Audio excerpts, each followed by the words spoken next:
This weekend brings upon it the NBA All-Star Game, and it's going to look a little different with 4 teams competing for the first time. Stephen A., what are you most looking forward to this weekend?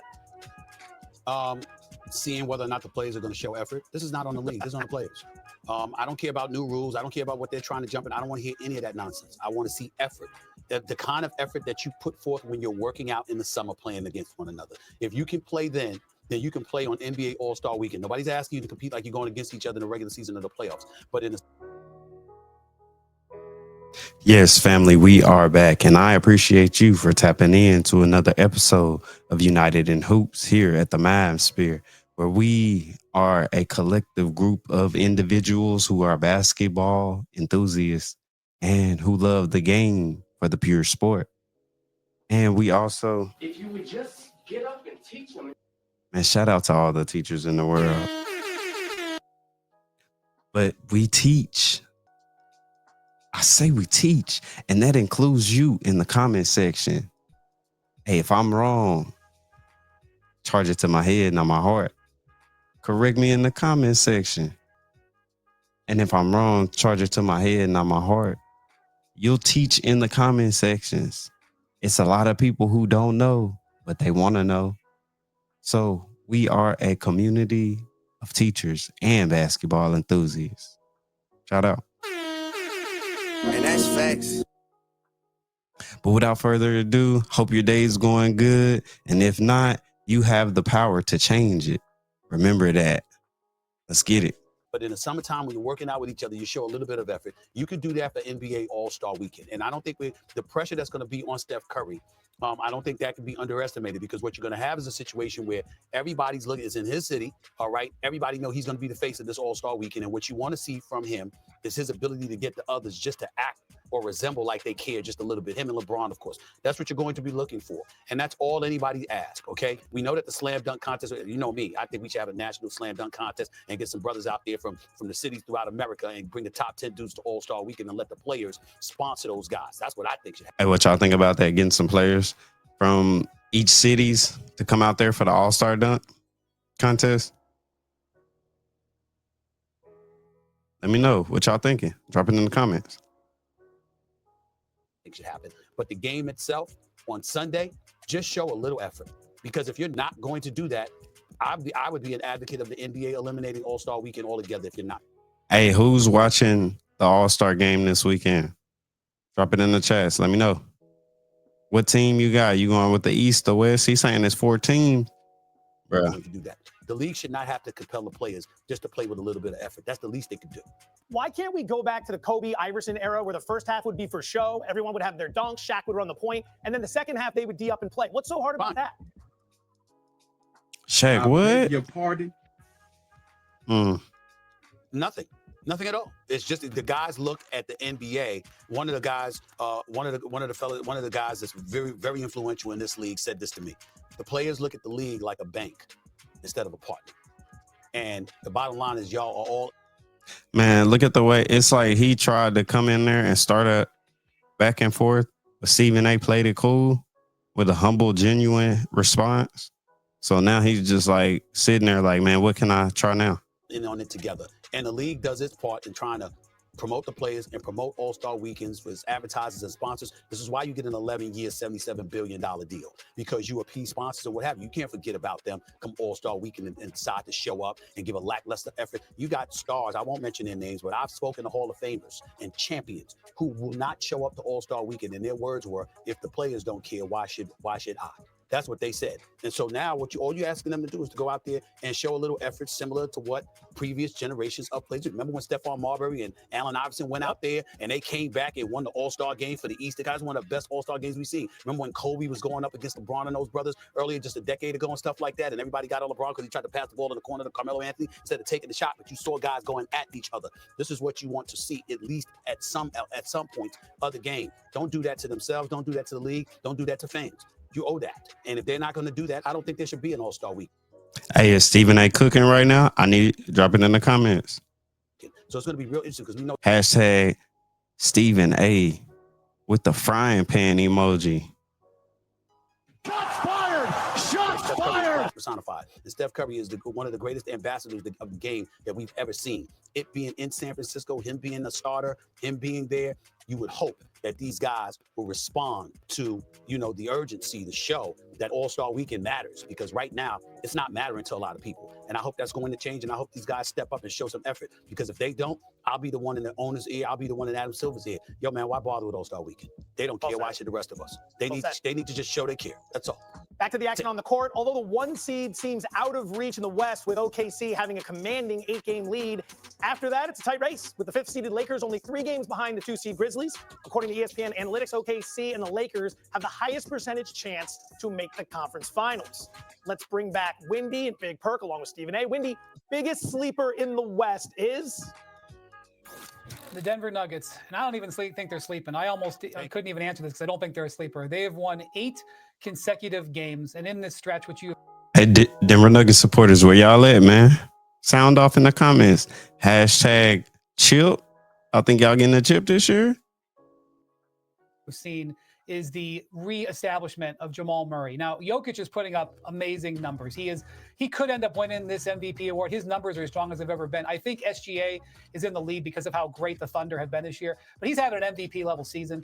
The difference is Jamal Murray has joined him. He's had 4 30-point games during this stretch of 8 wins. He had 55 the other night. When Jamal Murray is playing well, the partnership with him and Jokic has proven to be almost unbeatable. They may have won the title last year had they not totally let go of the rope in the second half of Game 7 at home against the Timberwolves. Still one of the more amazing things I've seen, from a defending champion to go out like that. But they are a very strong team, even though they've lost some of their depth, because Russell Westbrook, now he's been out recently during this win streak. He's been out. Hey, how y'all feeling about that Russell Westbrook trade? Hey, everybody was trying to cast him out. My boy said, "You're gonna learn today." Coming back with a vengeance. With a hamstring injury, he's expected back after the All-Star break.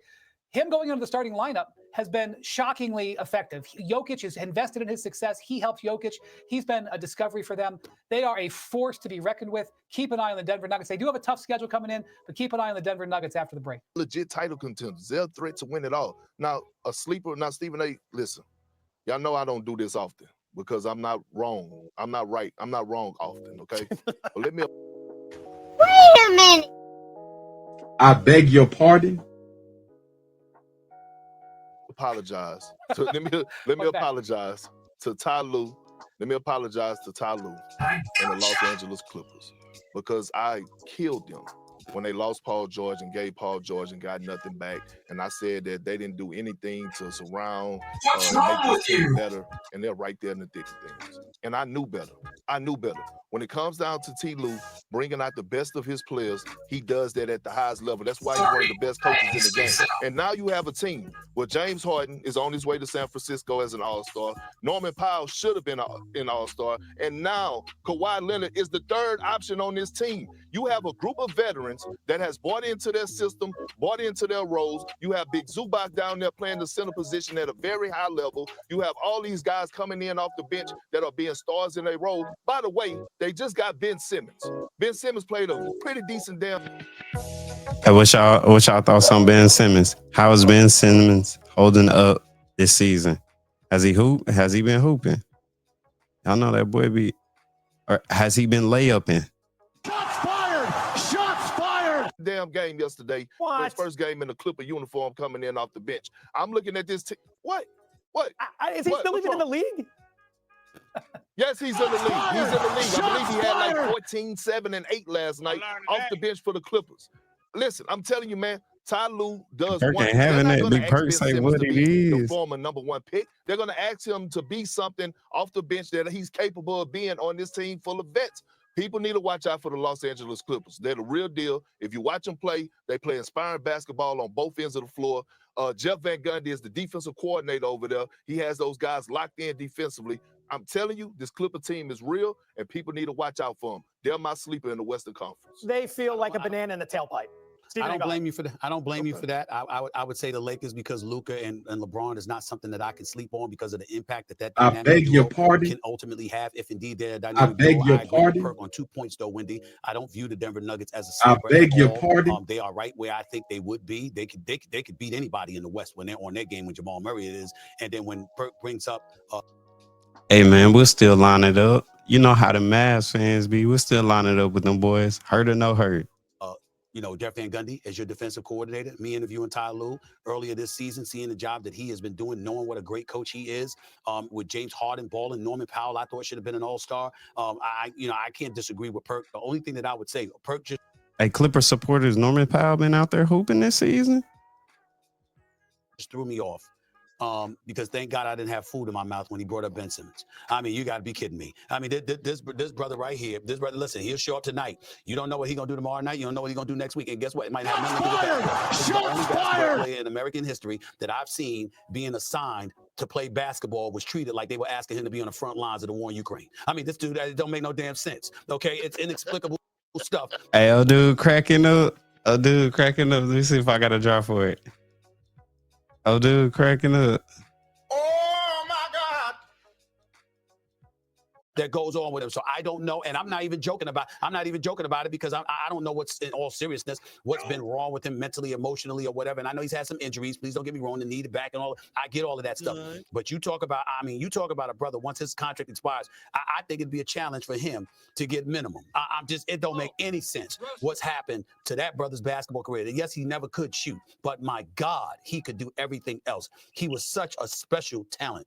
And the drop off is one of the more precipitous ones I believe we have seen in the history of basketball. It's just unreal, the drop off that's taking place with him. All I'm saying is, Perk, I get you with the Clippers.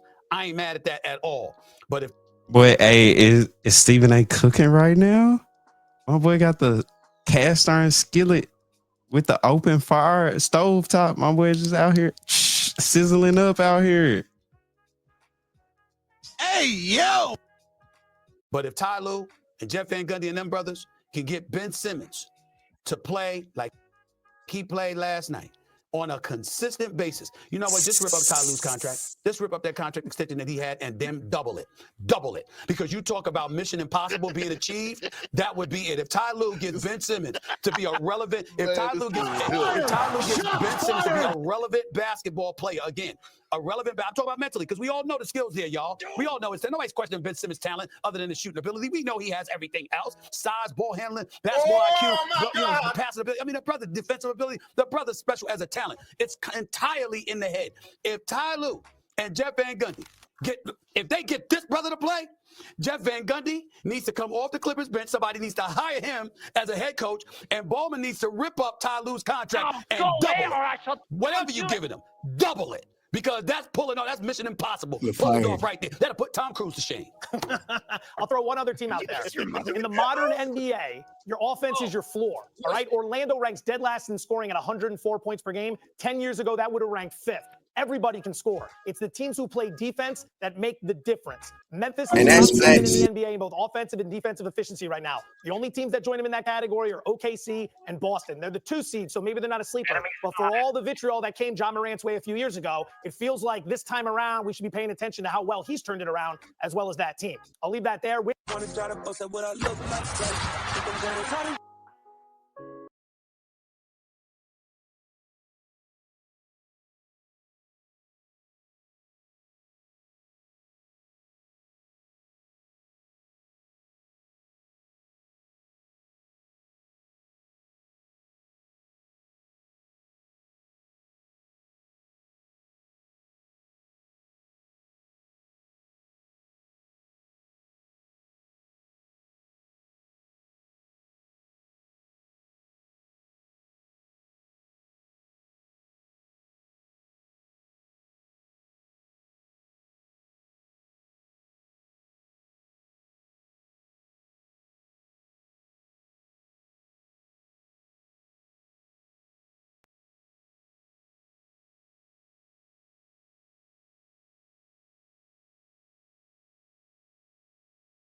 All right, family, that wraps it up for this video. And until, let me open up. All right, family, that wraps it up for this video. And until next time, make sure you like, subscribe, tap in so you can be back in, share. Road to 100K subscribers, but 1,000 will work by the end of this month.